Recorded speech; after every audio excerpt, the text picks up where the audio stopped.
দীপাবলির আগের দিন রাত্রে অমাবস্যা তিথি অর্থাৎ চতুর্দশী তিথিতে যে অমাবস্যা লাগে সেটাকে বলা হয় নরক চতুর্দশী বা ভূত চতুর্দশী বা যম চতুর্দশী। তো এই বছর 19শে অক্টোবর রোজ রবিবার সেই যম চতুর্দশী পড়েছে।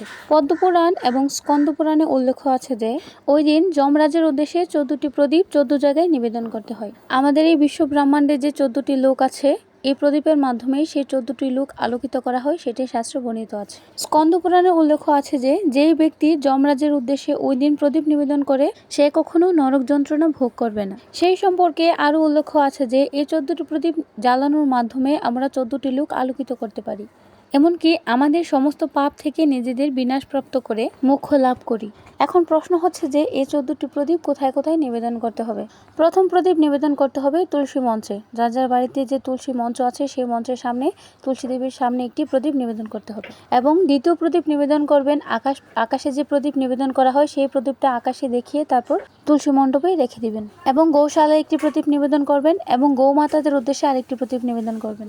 তারপর বাড়ির যে মূল দরজা আছে দরজার দুপাশে 2টা প্রদীপ নিবেদন করবেন এবং বাড়ির ঈশান কোণে একটি প্রদীপ নিবেদন করতে হবে। বাড়িতে কোনো জলাশয় থাকলে পুকুর বা নদী বা টিউবওয়েলে একটি প্রদীপ নিবেদন করতে হবে। আপনি যে রান্নাঘরে রান্না করেন সেই রান্নাঘরে একটি প্রদীপ রাখতে হবে। যমের দিক বলা হয় দক্ষিণ দিককে, তো দক্ষিণ দিকে একটি প্রদীপ নিবেদন করবেন এবং যমরাজের উদ্দেশ্যে একটি প্রদীপ নিবেদন করবেন। তারপর বাকিগুলো হচ্ছে আপনার ইষ্টদেবের উদ্দেশ্যে প্রদীপ নিবেদন করে সেটা ভগবানের সামনে রেখে দিবেন। হরে কৃষ্ণ।